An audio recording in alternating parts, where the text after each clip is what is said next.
So, 'di ba may recent upload si Miss Maharlika, "Uy nga pala ha, ang mga magpo-post daw ng mga ganito, eh, ma-mass report daw or baka magurgur, katakot 'no?" So, nag-share na si Miss Maharlika 'di ba ng first documents, yung two sets of documents ng mga pre-operational report ng PIDEA na hindi nga po 'yan na-i-file malamang dahil hindi rin natuloy yung raid doon sa Unit 4C, madali ng tandaan, ng Rizal Tower sa Rockwell. Ang anak ni Kuting diyan din sa Rockwell nakatira. Mataas yung floor, mga nasa 25th floor, maganda bagong building dyan, no? Sa Rockwell. Ang pangit lang dyan kasi pagka, well, at least dun sa condo ng Junakis ni Kuting, ang pangit, pag dumungaw ka, kita mo yung parte ng Makati na parang mga SQTR. Hindi yung well, may part ng, syempre, ng condo na kita mo yung mga skyline, no? Yung mga skyscrapers ng Makati, yung matataas na building.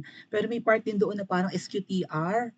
Alam niyo naman kasi ang Makati, syempre kailangan wag nilang ilayo yung ano, 'di ba? Yung mga informal settlers or at least yung mga hindi naman bonggang-bongga ang pamumuhay ng mga kapatid natin, mga mamamayan, mga botante kasi ang mga yan. Even Manila is doing that. I guess lahat naman ng mga cities and municipalities, mga politiko, meron talaga silang mga informal settlers, di ba? May mga SQTR talaga sila. Kasi mga botante ang mga yan, yan ang mga madaling bilhin eh. Gustuhin man nilang i-improve ang buhay ng mga yan, hindi nila talaga gagawa ng paraan na, di ba? Magkaroon ng urban planning, ganyan. Ayusin yung lugar na yun na parang SQTR, magpatayo na siguro ng mga building para talaga sa mga mahihirap sa kanilang syudad. Oh, hindi nila yan aayusin para madaling bilhin ang boto at anak ng anak, botante rin yung magiging anak ng mga taga-SQTR o yung mga maralita dyan sa mga syudad-syudad. 'Di ba? Technique nila yan eh. May mga hidden part yung mga syudad na mga pangit. No, Tagaytay, may ganyan din mga atat kuya. Ang ganda-ganda ng Tagaytay pero may part doon na parang may mga SQTR, no? So guilty naman ang lahat ng mga syudad-syudad na yan. Now, going back doon sa mga nilabas ni Miss Marlica na mga documents na dininay ng PIDEA na sabi nila gawa ng AI, di ba? Merong isa pang document si Miss Marlica na pinablish na yun nga daw, saksi daw yung mga personal personal na kakilala ng mga sumisingkot ng white powdery substances, di ba? So sabi ko nga baka yung mga chiminea ayun malalagay sa alanganin ng buhay nila. Pero hindi natuloy yung raid na yun, di ba? Pero ang nakakapagtaka po, yung pinablish ni Miss Maharlika na documents ng medical ni Hello Kitty, iniyabang niya yun eh. Gusto niyo mapakinggan yung video ng pagyayabang ni Hello Kitty na siya ay, 'di ba, na kay Tunying pala niya yun, siniwalat. O ikaw ang unang makakapag-ano nito, makakapag-broadcast, gano'n. Sa iyo, 'di ba, sa iyong page parang gano'n, siya yung unang makakapag-release ng news, no? Oh, kaya pakinggan natin si Kuting Miyamiya na siya pala ay nakapagpa-medical na.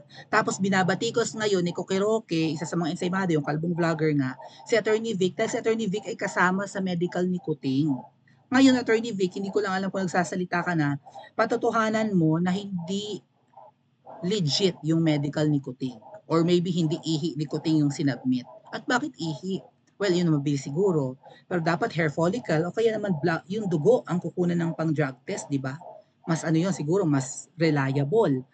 So ito yung pinablish ni Miss Maharlika at binabatikos na naman siya ngayon at pinagtataka ni Miss Maharlika at katakataka naman kung talaga kahit sino ang tanungin natin kung bakit yung time frame ng medical ni Hello Kitty, ni Presidente pala, sorry naman, natudulas. Force of habit. Whatever. Slip of tongue. Oh. May pinost si Kuya Jay. Sige, silipin ko. Yingli. Ayan, binilugan ni Miss Maharlika mga ate at kuya yung medical exam ni Kuting nung kampanyahan na 2 minutes lang. Anong klaseng medical yan? Mabuti na busisi ni Miss Maharlika. Iniyabang kasi ni Kuting to eh. Pakinggan natin mamaya yung video niya. Anong nakalagay dito? Ang transaction o yung medical drug test or yung drug test ni Kuting Jr. ay alas 12 ng tanghali. 12:15. Is that right? 12:15. Natapos ang medical niya 12:17 p.m. and 54 seconds. So halos 12:18. Halos 3 minuto lang yung medical niya mga ate at kuya. Ang bilis naman. Pag-ihi, tinest, bigay agad ang result. At wala daw remarks. Negative daw. Oh my God, negative sa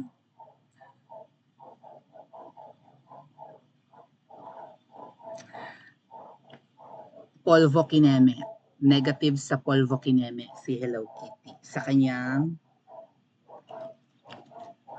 medical kinembular. So in-interview siya ni Tuning at ang sabi niya willing ka daw bagang mag-drug test. May nag-comment mga ate at kuya, pang Guinness Book of Records daw ang drug test ni Kuting. Akalain mo 2 minutes nakuha na agad ang result? Oh, sabi nung nag-post. Pakinggan natin si Hello Kitty. Tapos na. Ganun po. Totoo ba? Uy, scoop to. Saan mo kayo nagpa-drug test? Sa hospital. Tapo. Kasi nananawagan ako. Sinasabi ko, lahat katapos ng salita ni Pangulo, sabi ko, di lahat tayo pa-drug test. O, di na ako na. So, ako na ako na. Kaninang umaga pa. Sus Mariano, kain ba? Tatanong ko ito, baka sabihin ng mga nanonood, iniwasan ko itanong.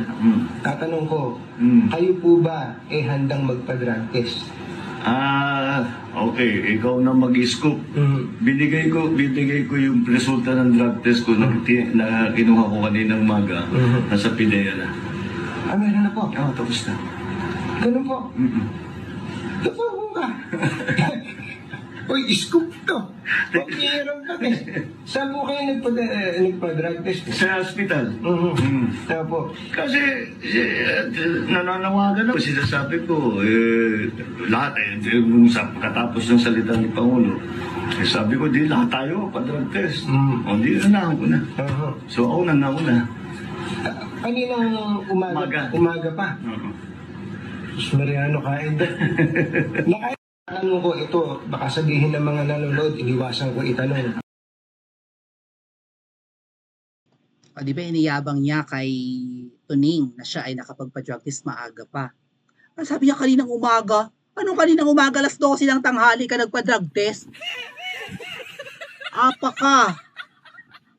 Apaka ninungaling ever. Tama ba yung narinig niyo mga ate at kuya? Tama narinig niyo?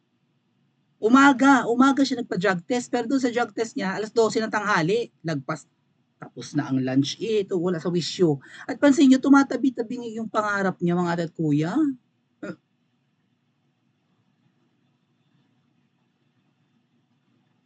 Tumatabi-tabi pa rin.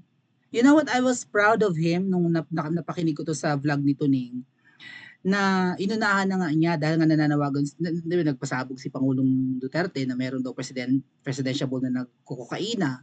So inunahan na daw niya, no? Tapos yabang na yabang pa namin, lugaw, magpa-drug test ka rin. Sino pa yung mga Pacquiao, baka ikaw ay gumagamit din ng kineme dahil imposible yan dahil nga boksingero yun, baka disiplinado naman si Pacquiao, no? At kung sino-sino pang tumakbo no, sina Mayor Isko, magpa-drug test na kayo, inunahan kayo ni Kuting, proud na proud kami, negative, negative yung remarks. Pero ang nakakapagtaka, bakit 2 minutes ang bilis? At hindi nagko-corroborate mga ate at kuya, ang sabi niya, tama ba? Umaga daw siya nagpa-drug test, tapos doon sa document, anong oras? 12:00? Hello? Diyos ko. Anong, sabi nga dito nung nag-post, pang Guinness Book of Records ang drug test ni, alam nyo na. Akalain mo 2 minutes nakuha na agad ang resulta? Abay, ang galing nga naman. Anong mahika yun mga ate at kuya? Ang bilis naman. Robot, ang nag-test? Pagka-ihi, negative, publish, print agad, print agad. Wow. Kung ganito, nag-a-advance ng science, sabi nga ni Taning. So ano yun? Mga ate at kuya, naniniwala kayo na 2 minutes tapos na ang drug test. Kasi ako, nung pinapa-drug test ng boss ko, nung ako yung nagtatrabaho pa, ang alam ko 1 week bago namin nalaman ang result. At kaya ako ang kinukuha ng boss ko para magpa-drug test among the 12 hairdressers ng salon niya, ay alam niyang ang iba kong katrabaho ay may bisyo. Ako kahit yosi, hindi ako nag-yosi mga kuya. So, alam niya na magdi-negative ako sa kung ano man mga prohibited substances, di ba? Na pwede maka-contaminate ng dugo natin at ng utak natin. Ito, may ngiwi-ngiwi pang tumatabingi talaga eh. And that's the side effect of Goldilocks. Nauuhaw pa. Panahon to ni panahon na to ng kampanyahan mga ate at kuya. Tumatabingi talaga ang peslak niya. Tapos hambog pa. Parang naninigas. Yung report dati na binlog ni Miss Marlica 2012. Pero up to now, gumaganon-ganon. May mga video si Mr. President na recent lang or nung mga panahon ng kampanyahan. Ano sa tingin nyo? Hindi na siya gumagamit? Or maybe, ano ba? Kumain lang siya ng malaking bayabas at naglock yung panga niya sa pagkagat ng bayabas. Ano ba?